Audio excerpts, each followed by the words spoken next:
You have been told your whole life that Jesus used parables to make the truth easier to understand. That is not what Jesus said. Jesus said he used parables so that certain people would not understand, not as an accident, deliberately, with full awareness of the outcome. He said it himself, and the church has been quietly explaining it away ever since. And if that does not disturb something in you, it is possible you have not actually heard it yet. There is a second question underneath that one, quieter, more personal. What determines who receives the truth and who does not? And which side of that line are you on? Most people who click on a video about the parables of Jesus expect a breakdown of familiar stories, some historical context, a few insights to carry into Sunday, something that confirms what they already know and leaves them feeling informed. What you are about to encounter is not that, and by the end of this conversation, you will not be able to pretend you do not know which group you belong to. There is something Jesus said about his own teaching that most people have never seriously sat with. Not because it is hidden. It is right there in the text, in plain sight, in one of the most read books in human history. But it has been quietly set aside, softened, explained around, because if you take it seriously, it destabilizes almost everything modern Christianity assumes about how Jesus communicated. He did not use parables to make truth simple. He used them knowing most people would not understand. Not as a side effect, not as an accident of the cultural moment, intentionally, with full awareness of the outcome. In Matthew chapter 13, verse 10, the disciples came to Jesus with a direct question. They asked him, "Why do you speak to them in parables?" Notice who is asking. Not the crowd, the disciples, the people closest to him, the ones who had left their nets and their tax tables and followed him into uncertainty. Even they noticed something strange happening in the space between what Jesus was saying and what the crowds were receiving, and they wanted to understand the mechanics of it. His answer is Matthew chapter 13, verse 11. He answered and said unto them, "Because it is given unto you to know the mysteries of the kingdom of heaven, but to them it is not given." What Jesus is describing is a deliberate asymmetry. Something is being given to certain people. The same something is being withheld from others. And he is doing this through the very act of teaching, through the parables themselves. This is not incidental. He says it is because it is given unto you, because it is not given unto them. The parables are the mechanism of that because. What Jesus is describing is a real division. The same truth is being spoken, but it does not land the same way in everyone. To some, it is given. To others, it is not. And the difference is happening through the parables themselves. Why would Jesus intentionally conceal truth from the very people he came to reach? If the mission was salvation, if the desire was that none would perish, if the love was genuinely universal, why speak in a form that, by his own admission, prevents understanding in most people who hear it? And the deeper question, the one that may land more personally, what determines who it is given to? Because if it is not random, and nothing about this passage suggests randomness, then something is functioning as the criterion. Something in the people who receive determines whether they receive. And whatever that something is, it was present in the disciples in a way it was not present in the crowd. We are going to find out what that something is. But the answer, if it arrives too early, will be filed away as information. And information is precisely what this is not about, as you are about to see. Let us read the passage fully now, slowly, not to get through it, to let it open. And the disciples came and said unto him, Why speakest thou unto them in parables? He answered and said unto them, Because it is given unto you to know the mysteries of the kingdom of heaven, but to them it is not given. For whosoever hath, to him shall be given, and he shall have more abundance. But whosoever hath not, from him shall be taken away even that he hath. Therefore speak I to them in parables, because they seeing see not, and hearing they hear not, neither do they understand. Pause there. They seeing see not, hearing they hear not, neither do they understand. He is not describing people who never encountered the truth. He is describing people who are present for it, who are looking directly at it, who are hearing the words with their physical ears, and still not receiving it. The seeing and not seeing are happening simultaneously. The hearing and not hearing are happening simultaneously. This is not a failure of exposure. They are exposed. They are in the front row. They are watching with their eyes open. Something else is happening. He continues, "And in them is fulfilled the prophecy of Esaias, which saith, By hearing ye shall hear, and shall not understand, and seeing ye shall see, and shall not perceive. For this people's heart is waxed gross, and their ears are dull of hearing, and their eyes they have closed, lest at any time they should see with their eyes, and hear with their ears, and should understand with their heart, and should be converted, and I should heal them." Hearts waxed gross. That phrase is one of the most significant in this entire passage, and one of the most consistently skipped in popular Christian teaching. In the Greek it is ipachunte, which carries the sense of becoming thick, dense, impenetrable, not from a single moment of hardness, but from a gradual process, a slow thickening over time. This is not describing evil people. It is describing people whose hearts have become gradually impenetrable through a process that began long before this moment on the hillside. And then this, their eyes they have closed. Not their eyes have been closed by God, they have closed them. Active voice, present ongoing condition, something they are doing. Ears dull of hearing, not ears that have never heard. Ears that have heard so much, perhaps, that they have developed a kind of functional numbness, a dulling through overexposure to words that were received intellectually but never metabolized into transformation. Here is the tension this passage contains that most institutions have never allowed to surface fully. Jesus was not trying to reach everyone equally, not in the sense that he did not love everyone equally, but in the sense that the mode of his teaching was calibrated for a particular kind of interior readiness. And he knew that many of the people listening had a heart condition that would prevent the truth from entering, regardless of how clearly it was stated. The institution has spent 2,000 years softening that sentence. Jesus never did. That is not a comfortable observation. It was not meant to be. What does a dull heart actually mean in lived experience? Not as a theological category. What does it feel like from the inside to be looking directly at truth and not seeing it? Because it does not feel like blindness from the inside. That is the crucial thing. It feels like clear vision. It feels like discernment. It feels like knowing what is real and what is not. Which means the most unsettling possibility this passage opens is that a person with a dull heart does not know they have one. If Jesus genuinely desired all to be healed, and the text clearly says he did, then why would he use a method that by his own description prevents many from reaching that healing? That question has an answer. But the answer is not what most people expect, and we are not going there yet. Let us deal with the deepest version of this question now. Why would truth be hidden at all? Why would a teacher who came to save the world teach in a way that most people would not understand? The surface explanation, the one that appears in most commentaries, is that parables protected Jesus from political accusation.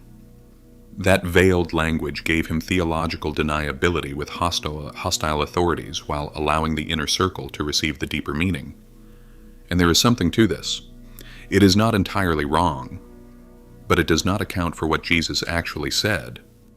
He did not say he used parables to protect himself from the authorities. He said he used them because it is given unto you and not given unto them. The explanation he offered was interior. It was about the condition of those listening, not about the political environment, not about strategic communication. So we have to follow his own explanation rather than importing a more comfortable one. Here is the thing that changes everything once you see it. Truth is not only information. We live in an age that has fundamentally confused these two things. We assume that truth is propositional, that it exists in statements, that if the statement is accurate and the recipient is intelligent and the channel is clear, understanding will result. That truth transmission is essentially a data transfer problem. Jesus operated on an entirely different model. In his model, some kinds of truth are relational. They are not just statements to agree with. They require a certain posture to be received. Not because God is withholding, but because some realities can only enter a life that is open to them. You have seen this in ordinary experience. You can speak something completely true to someone. It can be kind. It can be accurate.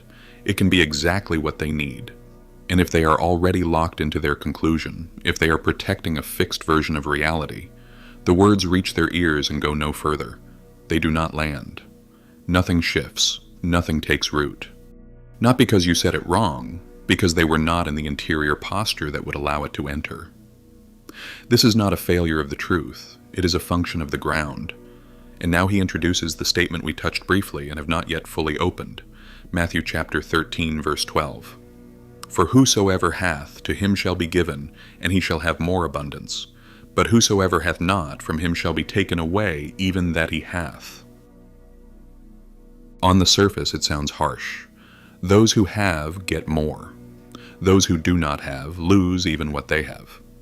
What kind of spiritual economy is that? But the having he is describing is not money, not intelligence, not religious status or Bible knowledge.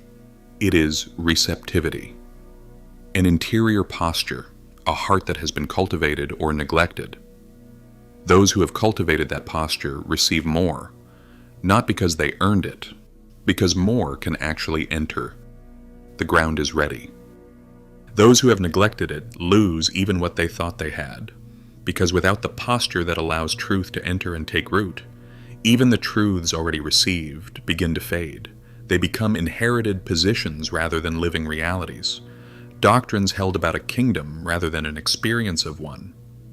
If it is not intelligence that separates the crowd from the disciples, then what is it? What was present in the 12 that was absent in the thousands who also heard him? It was never about how smart they were. The Pharisees were smarter by every external measure. The scribes had studied longer, remembered more, debated with more technical precision. They had devoted their entire lives to the preparation that should have made them the most ready to receive what Jesus was carrying. And the mysteries were given to fishermen. That detail is not incidental. Jesus did not accidentally gather an unqualified inner circle. The people to whom the mysteries were given were not the most prepared by any institutional standard. They were prepared by something else, something that the scribes and Pharisees, with all their expertise, had somehow moved away from rather than toward. What that something is the question this entire video has been building toward. And the moment we name it, something is going to shift in how you understand not only the parables, but your own interior life. Now, something needs to happen right here. You have been in this conversation for a while, and most people are not still here. Most people who clicked on a video about the parables of Jesus did it with half-divided attention, and they have already moved on. You have not. Something in you recognized that this conversation was asking something real, and you stayed. That staying is already the beginning of the posture we are going to be talking about for the rest of this video. If that recognition is real in you right now, take a moment and like this video, not as a casual click, as an acknowledgement that you are in this, as a way of helping this message reach other people who are sitting exactly where you are right now, in churches or outside of them, loving Jesus but sensing that the version they were given was smaller than who he actually is. Subscribe if you are not already, and leave a word in the comments that says, "I am waking up," not as a performance, but as a statement of what is already happening in you. Now, let us continue. Parables are filters. That is the functional definition that emerges directly from what Jesus described. Not a label imposed from outside, a description of what his own explanation reveals the parables to be doing. A filter does not change what passes through it. It reveals what was already present in what it is filtering. The same parable, spoken to the same crowd, in the same field, on the same afternoon, produces entirely different results in different people. Not because some people are clever enough to crack the code and others are not, but because the parable is making visible something that was already true about the interior posture of the listener before the first word was spoken. This is why Jesus could stand in front of thousands of people and speak a single story about a farmer scattering seed, and walk away having communicated the mysteries of the kingdom of heaven to a handful of disciples, and having communicated essentially nothing of lasting substance to the rest of the crowd. Not because he was speaking two different messages, because the parable itself was doing the filtering work. Now look at what happens in the text immediately after the parable of the sower is spoken. The crowd hears it. There is no recorded response from the crowd, no pressing in, no movement toward him. The narrative simply moves on. The disciples, however, came to him. The Greek word for came here is proselthontes. It means they approached, they drew near. They initiated movement toward him in a way the crowd did not, and they asked privately. That word privately is doing significant work in this passage that most people don't notice. The disciples do not call out from the crowd. They find him apart from the others and they ask. This private asking is a posture. It is what hunger looks like in motion. It is what happens when someone hears something they do not yet understand and cannot rest in that gap. The crowd, by contrast, is comfortable not understanding. Or more precisely, the crowd does not notice what it does not understand. From a defended or divided posture, a parable that does not enter simply feels like a pleasant or puzzling story and then fades. There is no friction, no residue, no quiet burning that keeps the question alive. The disciples had friction. They knew something had been said that they had not yet received, and that knowing drove them toward him. Why did the disciples lean closer while the crowd stood still?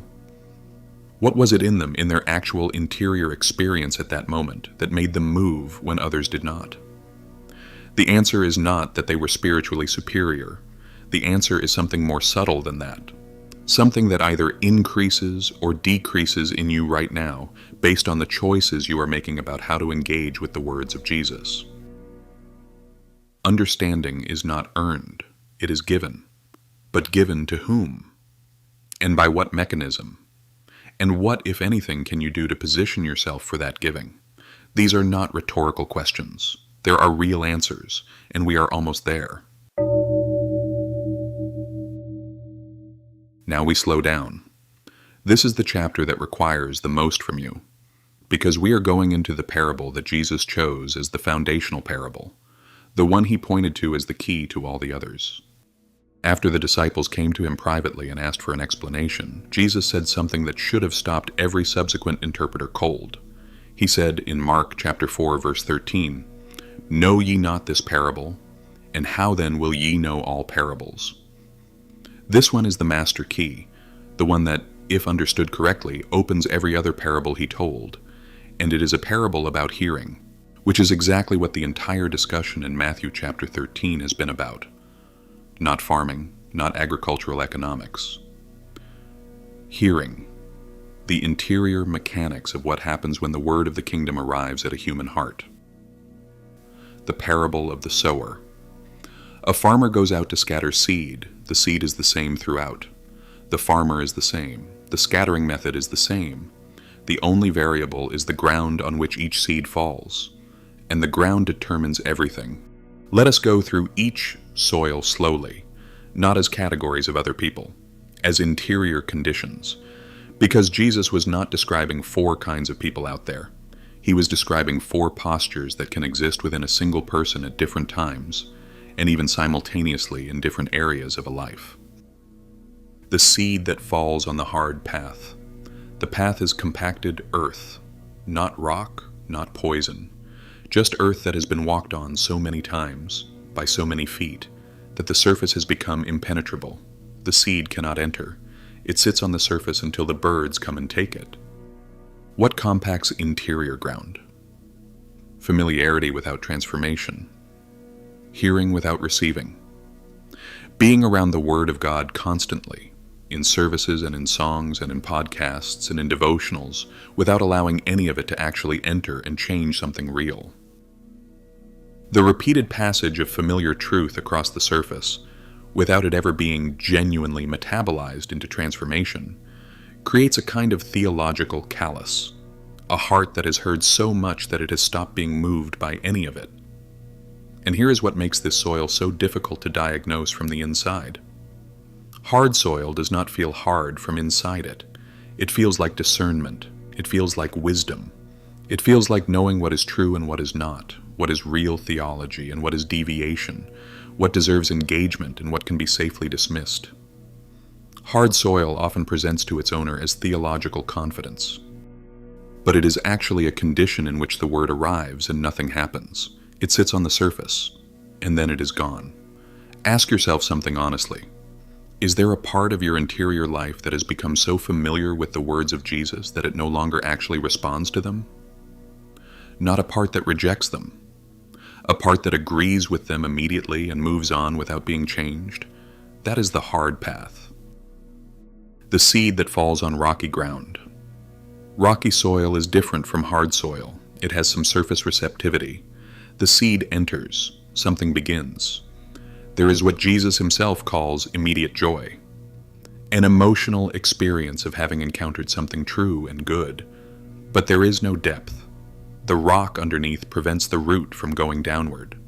And when the sun comes up, when difficulty arrives, when following this truth begins to cost something real, the plant withers.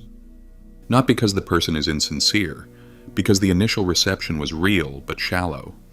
The emotion was present but the root was not. This is perhaps the most painful soil condition to recognize in yourself. Because the experience of initial joy is real. The excitement when a truth lands is genuine. But if it never moves below the level of feeling into the actual structure of how you live, if it produces emotion without reorganization, if it generates enthusiasm without the willingness to stay with it through the cost, it is rocky ground. The plant looked alive, but there was no root. The seed that falls among thorns. The thorny soil is not compacted. It is not shallow. The seed enters, the root goes down. Something genuine grows. But the growth happens in competition. The thorns are already there, established, drawing from the same soil, occupying the same space. Jesus names the thorns clearly, the cares of this age, the deceitfulness of wealth, the desire for other things. Not necessarily evil desires, just other desires, the normal pressures of life, the quiet pull of wanting more, the fear of losing what you have, the constant tug of competing loyalties. Divided attention cannot produce a unified life. And this thorny condition is so common now that it feels normal. Most people are not opposed to Jesus. They are divided toward him. And then the good soil. Jesus does not describe good soil as morally superior soil. He does not describe it as the soil that has done the most religious work or accumulated the most correct doctrine. He describes it as soil that hears the word and understands it and bears fruit. The Greek word for understands here is suniemi.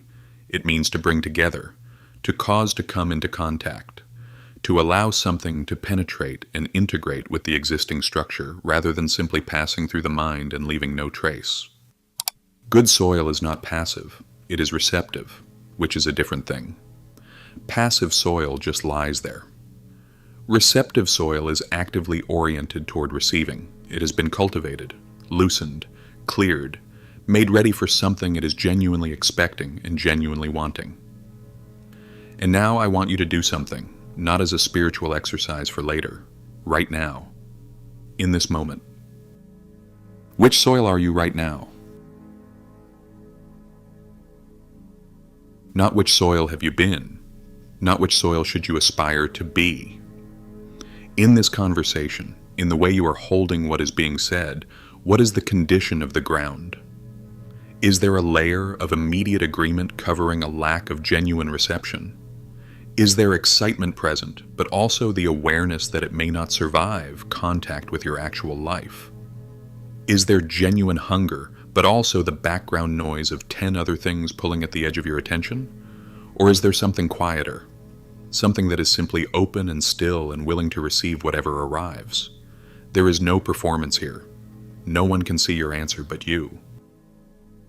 But here is what should stop you entirely. The parable is describing you while you listen to it.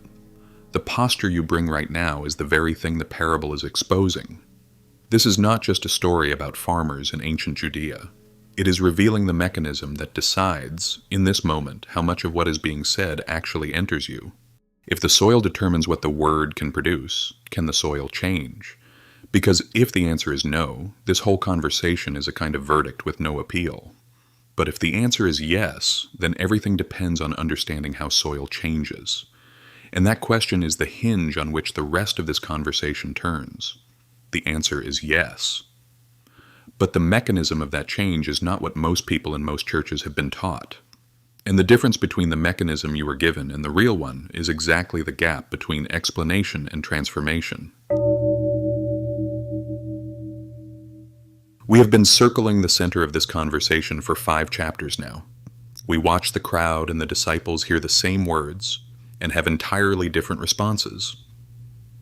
We examine the soil conditions that determine what the word can produce. We establish that the dividing variable is not intelligence, not religious credential, not cultural preparation. Now we name it. It is posture. Specifically, it is the constellation of interior orientations that the disciples embodied and the crowd did not. And when we look at what those orientations actually were, they are not exotic. They are not mystical techniques. They are deeply human capacities that either get cultivated or get neglected, depending on what you prioritize. The first is humility, not self-deprecation, not acting small in a religious way. Real humility is simply knowing what you do not yet understand. The disciples come to Jesus and ask him to explain the parable. They do not pretend. They name the gap between what was said and what they grasped. And in naming that gap, they create space for more to be given. Humility, in this sense, is the ability to stay in not knowing, to carry a question without rushing to close it, to let the gap remain open long enough for something real to enter. The second is hunger, genuine hunger, not spiritual ambition, which is a different thing entirely. Not the desire to be known as someone who goes deep, which is performance, but the honest, unmanaged experience of not being satisfied by what you have been given, of sensing that there is more than what you have accessed, of being drawn toward something you cannot fully name but cannot stop moving toward. The disciples had left things, real things, fishing boats that represented livelihood, tax tables that represented security. They had made themselves available at a cost. Not because they fully understood what they were moving toward, but because what they were moving toward was pulling at something in them that the things they left behind could not satisfy. That is hunger. And it creates a very specific kind of interior availability.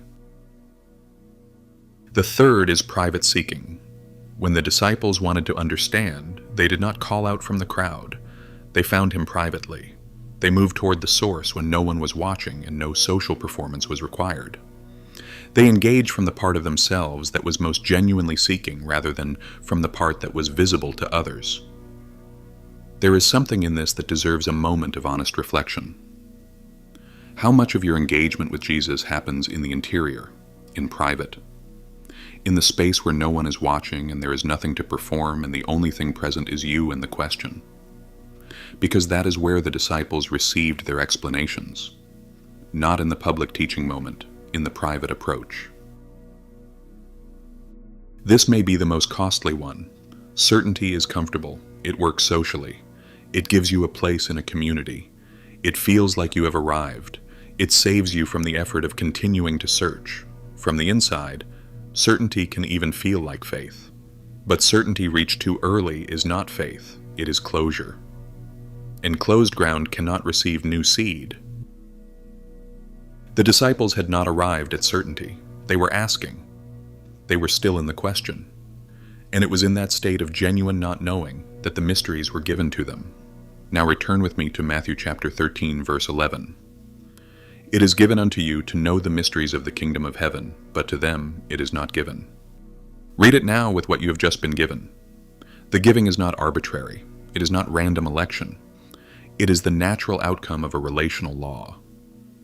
When a person approaches the source of the mysteries with humility, with hunger, with private genuine seeking, with the willingness to lose certainty, something opens. Not because they earned it, because they created the interior conditions for it to be given. Why does religion so often produce the opposite of these conditions? Not as a rhetorical attack, as a genuine diagnostic question. because if the qualities that make the mysteries available are humility, hunger, private seeking, and the willingness to lose certainty, then a system that produces confidence, satisfaction, public performance, and settled answers is, however well-intentioned, producing the soil conditions least likely to receive what Jesus was actually carrying. That is not a condemnation of anyone's faith.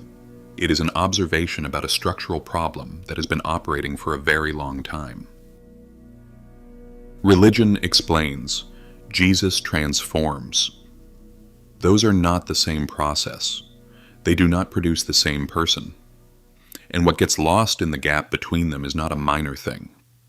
It is the difference between a Christianity that manages behavior and a Christianity that changes the ground.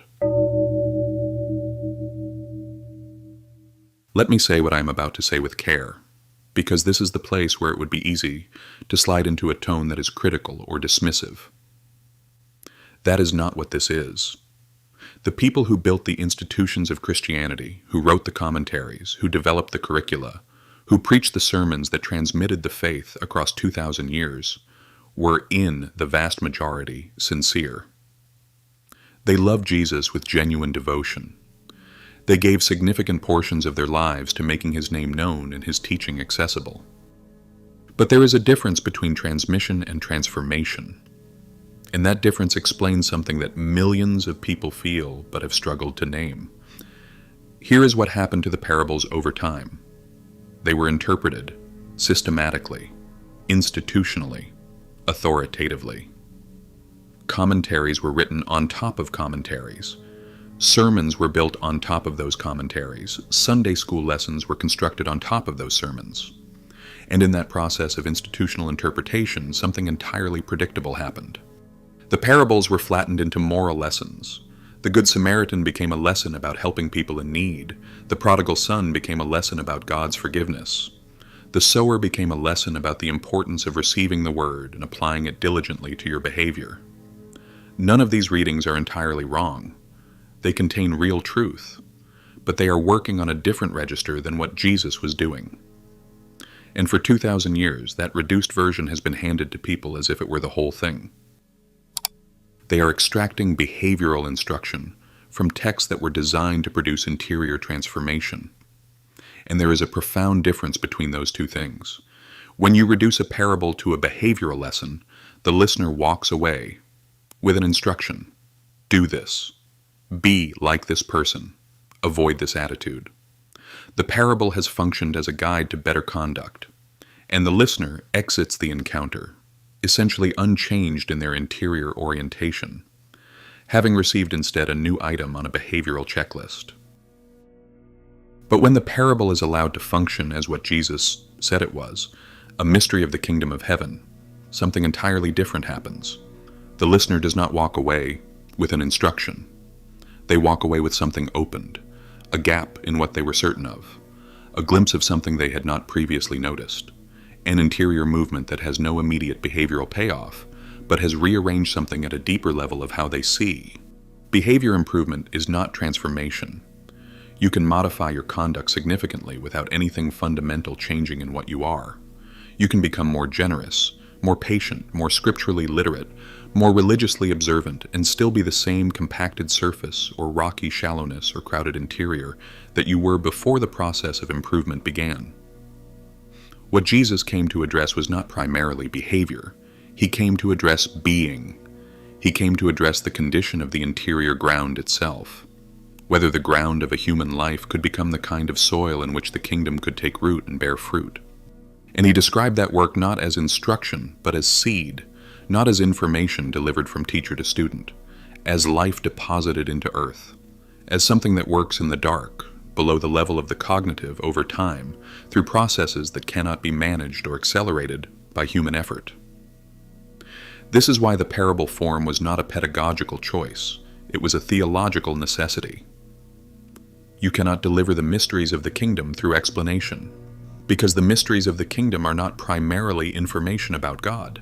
They are the living reality of God's presence and activity within a human life. And living realities are not transmitted propositionally.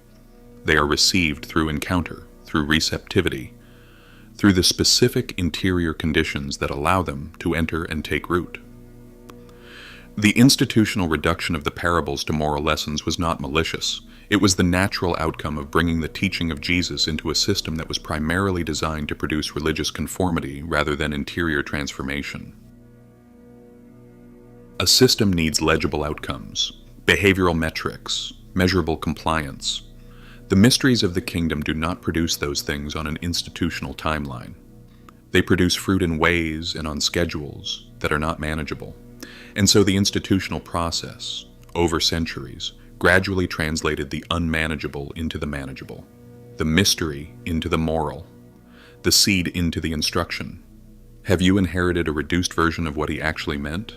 Not whether your tradition taught you wrong things, whether the version of Jesus' teaching you received was missing a layer, whether what was given to you was sincere but smaller than what he was actually carrying.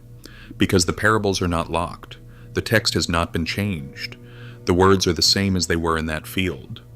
What Jesus deposited in those stories is still there, still carrying what it was designed to carry.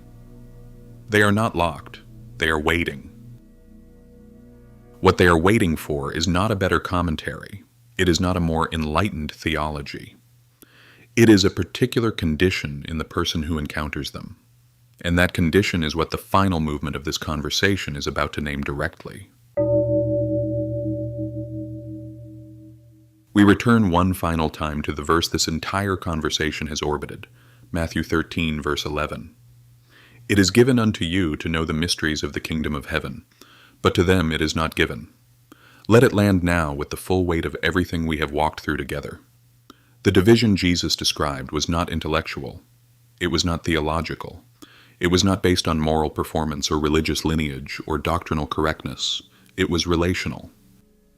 Some people had oriented themselves toward him, not perfectly, not without confusion or doubt or misunderstanding, but directionally. They had moved toward the source. They had closed the distance. They had leaned in past the point of comfort, past the point where the crowd had stopped, past the point where maintaining their existing certainties would have required them to turn back. And others had not.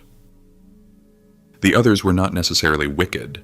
The crowd was full of people who genuinely wanted to encounter something real, who had come out to the hillside with real curiosity, real longing for the kingdom they had been waiting for, but who at the moment of encounter were receiving from a distance, engaging through the insulating layer of their existing frameworks, listening to evaluate rather than to receive, hearing the words without allowing them to enter. Distance, in the way this passage describes it, is not primarily physical. It is the space maintained between the self and the possibility of being genuinely changed. And that space is not always maintained consciously. In many cases, it is the accumulated deposit of years of engaging with Scripture in explanation mode rather than receptive mode, of hearing truth talked about rather than allowing truth to work on you, of being in a tradition that is genuinely devoted to Jesus, but has systematically produced the soil conditions least likely to receive what he was actually carrying. Now, I want to ask you one question before we move into the closing. Are you listening to understand, or are you listening to protect what you already believe? Both feel like engagement from the inside. Both involve genuine attention. Both can produce the experience of having engaged seriously with the material, but they are producing entirely different outcomes in the interior ground. Listening to understand requires a prior surrender of the conclusion. It means entering the encounter without knowing where it will end. It means being genuinely available to have something rearranged in you. It carries the specific discomfort of not yet knowing where the stable ground is. Listening to protect is more familiar. It is the mode in which most people engage most religious content most of the time. The existing framework is present. Incoming information is measured against it. What confirms gets absorbed. What challenges gets explained or deflected. The framework remains intact, and the person exits the encounter feeling as though they have engaged seriously. But the seed never entered. Both postures were present in that field, and they produced entirely different outcomes in people who heard the identical words of Jesus. The issue was not the words, the issue was never the words. The issue was the ground, and the ground determines everything. The issue is not whether you understand the parables. The issue is who you are becoming, not who you have been, not who you intend to be, who you are currently becoming, what direction your interior life is moving, whether the ground of your life is, right now in this season, getting more compacted or less, more shallow or deeper, more crowded or clearer, because the parables are still being spoken, not only in texts, in the fabric of your life, in the events that are forming you without your permission, in the questions that will not leave you alone. He is still scattering seed. And the question that everything in this video has been moving toward is not whether you understand the parables. It is what he finds when the seed arrives. We have been in this together for a long time now, and I want to speak to you the way you speak to one person, not an audience. One person, the one who made it here. You came in with a question about parables, and what happened was something different from what you expected. The parables turned around and looked at you.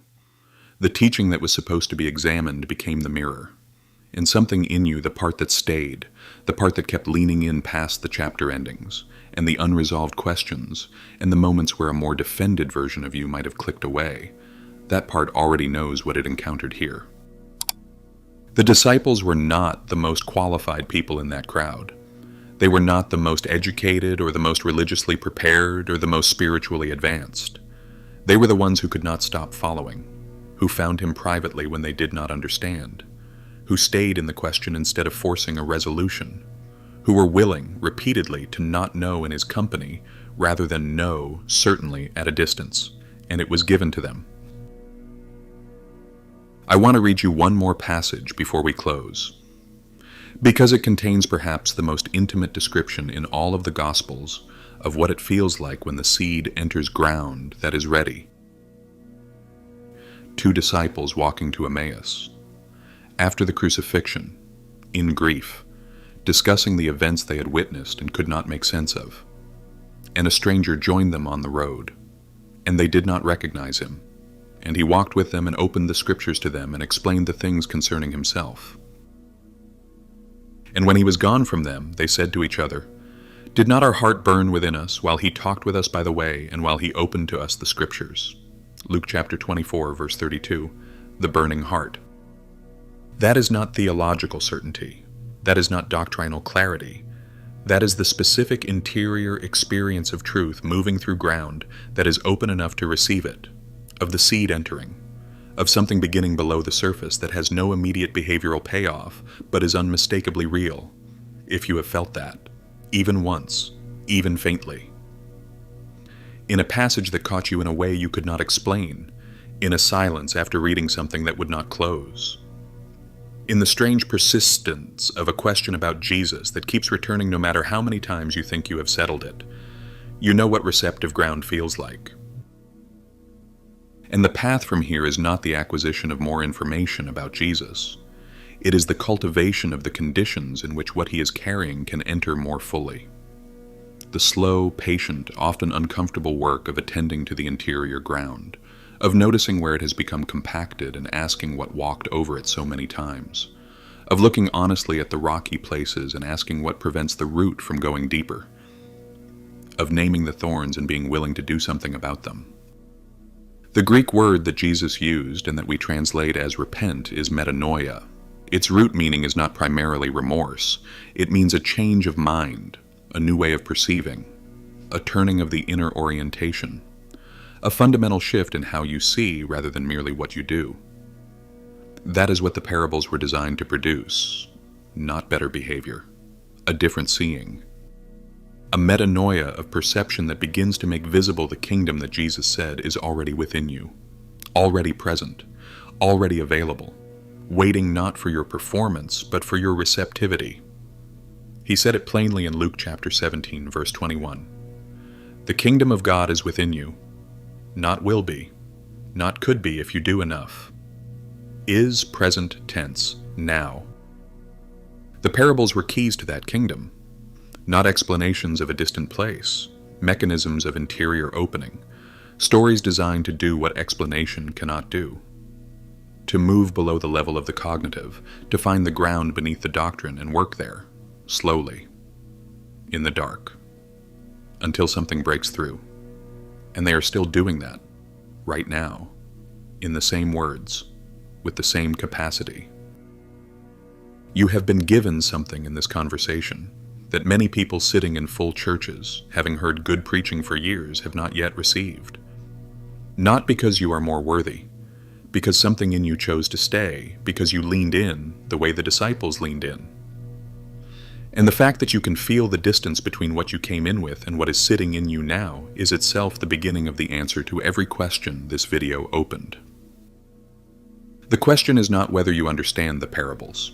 The question is what kind of ground you will tend between now and the next time you encounter them.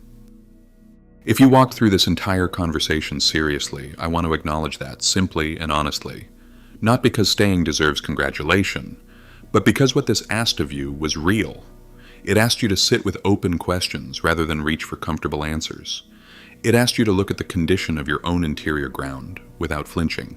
Most content does not ask that, and the fact that you stayed says something about the posture you brought. There is something I want to invite you into that is not more information. It is called the Sacred Scrolls. They are sacred resources designed to help you move through Scripture slowly and intentionally. Not to stand outside the words of Jesus and analyze them, but to enter them. To let them work on you until they move from something you know about into something that has changed you. They are built for depth, not speed. The link is in the description and the pinned comment. And for those who want to go deeper with others rather than only alone, there is our private space. It is not casual. It is for people who love Jesus and sense there is more than what they were handed. People willing to stay with difficult questions and cultivate real interior change. You will find that link in the description and the pinned comment as well. Before you go, carry this with you. If the condition of your interior ground determines what the Word can produce in you, and if that ground can change, what are you actually doing to tend it? Not as performance, not as routine, but as the quiet work of someone who has decided that receptivity is worth cultivating. Sit with that.